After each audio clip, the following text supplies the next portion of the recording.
জানিয়ে দিব এই মুহূর্তে পাওয়া সর্বশেষ বাংলা সংবাদ। শুরুতেই শিরোনাম। হাসিনাকে ধরতে রেড নোটিশ প্রক্রিয়াধীন পুলিশ সদর দপ্তরের মন্তব্য। জানাবো জুলাই বিপ্লবের কেউ একক কর্তৃত্ব দাবি করলে জনগণ ছেড়ে দেবে না, বিএনপি নেতা জুয়েল। এরপরেই জানাবো আওয়ামী লীগের দুঃশাসন এখনো মনে দাগ কাটে, শহীদুল ইসলাম অ্যানি। জানাবো আওয়ামী লীগ ফিরলে কেউ আর বাঁচতে পারবে না বলে ভয় আতঙ্ক রাশেদ খান মেননের। এবং সর্বশেষ জানিয়ে দিব ইসলামী দলগুলো আগামী নির্বাচনে এক হয়ে লড়বে বলে দুই আমিরের সৌজন্য সাক্ষাৎ। সংবাদ শিরোনাম শুনছিলেন, এবারে বিস্তারিত। হাসিনাকে ধরতে রেড নোটিশ প্রক্রিয়াধীন পুলিশ সদর দপ্তর। পুলিশ সদর দপ্তর এআইজি এনামুল হক সাগর জানিয়েছে, শেখ হাসিনার বিরুদ্ধে রেড নোটিশ জারির বিষয়টি প্রক্রিয়াধীন রয়েছে। তিনি কালবেলাকে বলেন, আন্তর্জাতিক অপরাধ ট্রাইব্যুনাল থেকে নির্দেশনা পেয়ে আমরা আগেই আন্তর্জাতিক পুলিশি সংস্থা ইন্টারপোলের কাছে রেড নোটিশ জারির অনুরোধ জানিয়ে বিস্তারিত তথ্য পাঠিয়েছি। তারা কিছু বাড়তি তথ্য জানতে চেয়েছিল, আমরা সেগুলোও দিয়েছি।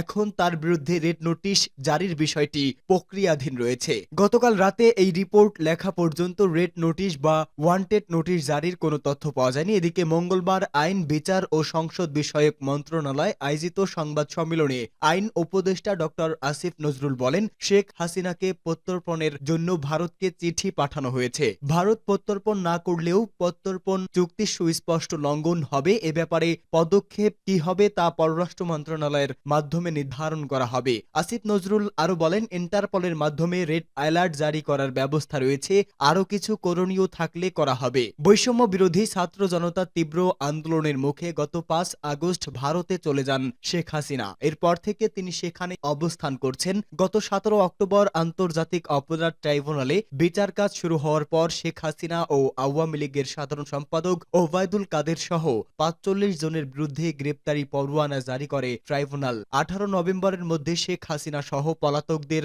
আদালতে হাজির করার নির্দেশ দেওয়া হয়। জুলাই বিপ্লবে কেউ একক কর্তৃত্ব দাবি করলে জনগণ ছেড়ে দেবে না, বিএনপি নেতা জুয়েল। ঢাকা মহানগর উত্তর যুবদলের আহ্বায়ক শরীফ উদ্দিন জুয়েল বলেছেন, ১৯৭১ সালের মুক্তিযুদ্ধকে আওয়ামী লীগ নিজের বাপের সম্পত্তি মনে করেছিল।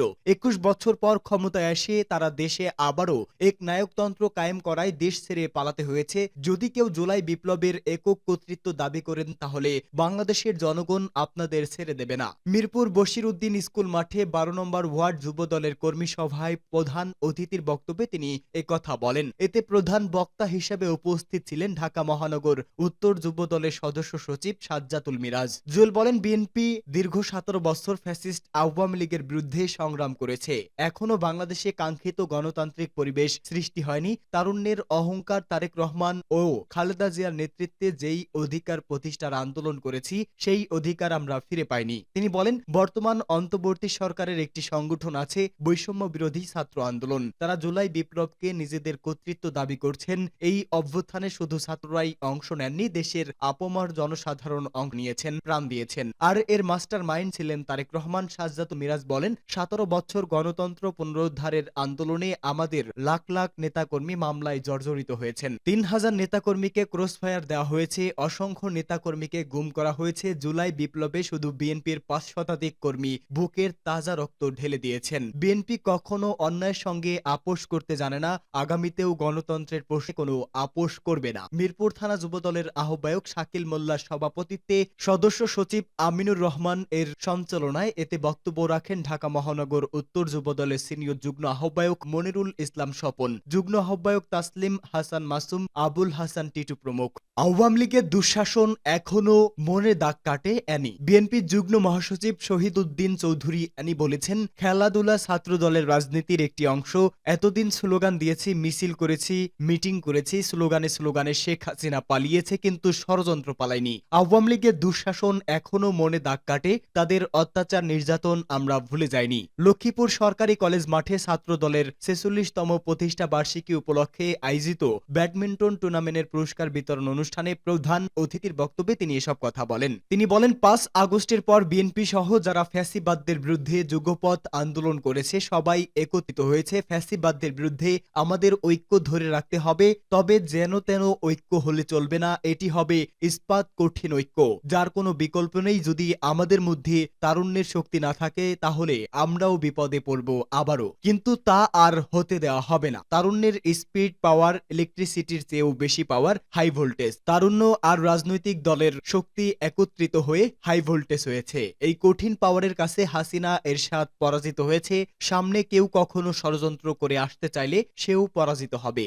আওয়ামী লীগ ফিরলে কেউ বাঁচতে পারবে না, রাশেদ খান মেননের বার্তা। গণ অধিকার পরিষদের সাধারণ সম্পাদক মোহাম্মদ রাশেদ খান বলেছেন, আওয়ামী লীগ ফিরে এলে কেউ বাঁচতে পারবেন না। যারা বিপ্লবে নেতৃত্ব দিয়েছে তাদের ধরে ধরে তারা ফাঁসিতে ঝোলাবে। ঝিনাইদহ শহরের পায়রা চত্বর এলাকায় গণসংযোগের সময় গণমাধ্যম কর্মীদের এক প্রশ্নের জবাবে তিনি কথা বলেন। রাশেদ খান বলেন, শেখ হাসিনা পালিয়ে গেছে, তবে ফ্যাসিবাদ এখনো পালায়নি। সরকারের সব সেক্টরে আওয়ামী লীগার বসে আছেন। হাসিনা পালিয়ে গেলেও তার পেতাত্তারা বাংলাদেশে রয়ে গেছে। যতক্ষণ না তারা নির্মূল হচ্ছে ততক্ষণ আমাদের লড়াই জারি রাখতে হবে। তিনি বলেন, আমাদের একটি অধ্যায় শেষ হয়েছে, হাসিনার পতন।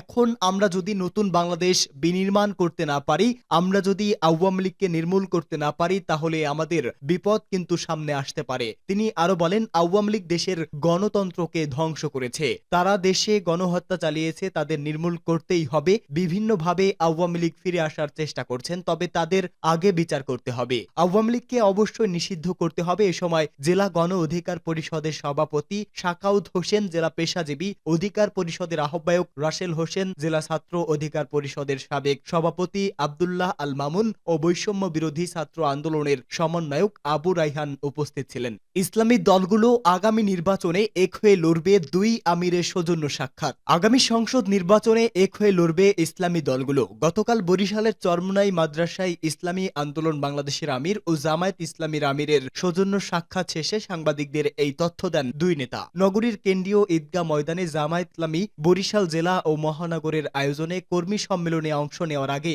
জামায়াতের আমির ডক্টর শফিকুর রহমান সদর উপজেলার চরমোনাই আহসানাবাদ জামিয়া রশিদিয়া ইসলামিয়া মাদ্রাসায় গিয়ে ইসলামী আন্দোলনের আমির মুফতি সৈয়দ মোহাম্মদ রেজাউল করিমের সঙ্গে সাক্ষাৎ করেন। সাক্ষাৎ শেষে সাংবাদিকদের উদ্দেশ্যে ইসলামী আন্দোলন বাংলাদেশের আমির ও চরমোনাই পীর সৈয়দ মোহাম্মদ রেজাউল করিম বলেন, জামায়াতে ইসলামীর আমির সহ অন্যান্য নেতারা চরমোনাই এসেছেন। আল্লাহ যেন তাদেরকে ইসলামের পক্ষে, দেশের পক্ষে, মানবতার পক্ষে ভালো কাজ করা তৌফিক দান করেন। এ সময় জামায়াতের আমির ডাক্তার শফিকুর রহমান সাংবাদিকদের বলেন, সবাইকে সামনে রেখে বলতে চাই, আমরা শুধু আল্লাহর জন্য পরস্পরকে ভালোবাসি। আল্লাহ যেন আমাদের এই ভালোবাসাকে কবুল করেন। সাংবাদিকদের প্রশ্নের জবাবে জামায়াত আমির বলেন, সুষ্ঠু নির্বাচনের জন্য সংস্কার প্রয়োজন, সেটা আগে তারপর নির্বাচন। সাংবাদিকদের প্রশ্নের জবাবে ইসলামী আন্দোলনের আমির বলেন, রাজনীতির মাঠে চিন্তার ব্যবধান থাকতে পারে, ভিন্নতা থাকতে পারে। আমাদের উদ্দেশ্য ঢাকা পৌঁছানোর মত বিনিময় শেষে উভয় দলের শীর্ষ নেতারা চরমোনাই দরবার শরীফের মসজিদে একসঙ্গে জোহরের নামাজ আদায় করেন। এর আগে দুপুর 12টার দিকে জামায়াত আমির চরমোনাই পৌঁছান। পরে চরমোনাই আহসানাবাদ জামিয়া রশিদিয়া ইসলামিয়া মাদ্রাসা পরিদর্শন করেন।